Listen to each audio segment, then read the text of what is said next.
નવસારી જિલ્લાના જલાલપુર તાલુકાના મટવાડ અને સામાપુર ગામમાં હનુમાન જન્મોત્સવ નિમિત્તે હનુમાનજી મંદિરમાં યોજાયેલા ભંડારામાં મહાપ્રસાદ લીધા બાદ સૌથી વધુ લોકોને ઝાડા ઉલટીની અસર થઈ।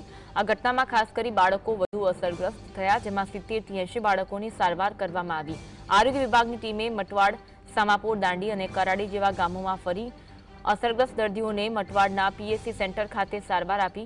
મોડી રાત્રે 12 વાગ્યા સુધી તમામ દર્દીઓની સારવાર કરી તેમને સાજા કરવામાં આવ્યા। બંને ગામોમાં મહાપ્રસાદ બનાવનાર કેટરિંગ કોન્ટ્રાક્ટર એક જ હતું। ભોજનમાં પીરસાયેલી છાશ અને કેરીનો રસ શંકાસ્પદ હોવાની ચર્ચા છે।